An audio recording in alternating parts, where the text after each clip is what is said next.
Good morning guys. तो अभी है ना हम लोग पॉलिटी का एक टॉपिक पढ़ने वाले हैं और प्रिवेंटिव डिटेंशन, जिसको निवारक निरोध भी बोलते हैं।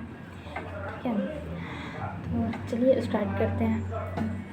सबसे पहले हम लोग जानते हैं कि इसका अर्थ मीनिंग क्या होता है, अर्थ क्या होता है। प्रिवेंटिव डिटेंशन का मीनिंग बिना किसी अपराध के व्यक्ति को केवल संदेह के आधार पर हिरासत में लेना ताकि वह भविष्य में कोई अपराध न कर सके। मतलब आप जानते हैं या नहीं जानते हैं कि उसने कोई जुर्म किया है या नहीं, लेकिन आप उसको शक के आधार पर आप उसको गिरफ्तार कर ले रहे हो। इसको बोलते हैं प्रिवेंटिव डिटेंशन।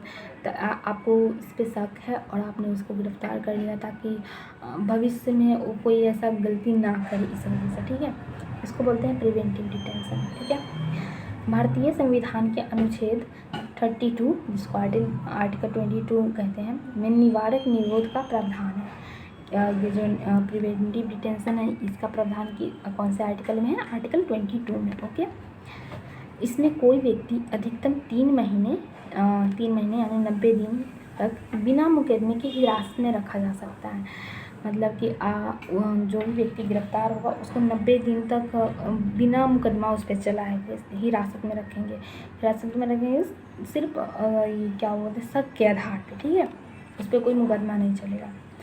अगर इस अवधि से अधिक रखना हो तो एक सलाहकार बोर्ड की अनुमति की आवश्यकता होगी।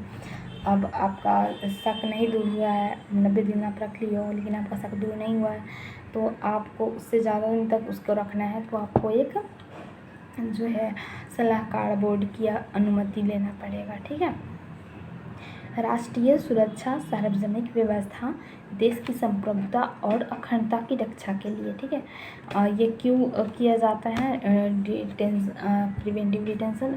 ताकि राष्ट्र की सुरक्षा को ध्यान में रखते हुए, सार्वजनिक व्यवस्था को ध्यान में रखते हुए, देश की संप्रभुता और अखंडता की रक्षा के लिए ये लागू किया जाता है। ओके, संदिग्ध आतंकवादी गतिविधियों, सांप्रदायिक हिंसा, देशद्रोही गतिविधियों को रोकने के लिए।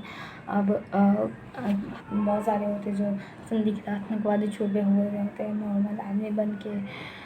बहुत सारे लोग होते हैं जो सांप्रदायिक हिंसा फैला रहे होते हैं, देशद्रोही काम कर रहे होते हैं, तो उन लोगों को गिरफ्तार किया जाता है शक के आधार पे, ताकि वो लोग ऐसा काम नहीं करें। एंड अगर कुछ ऐसा है तो उनको सामने लाया जा सके।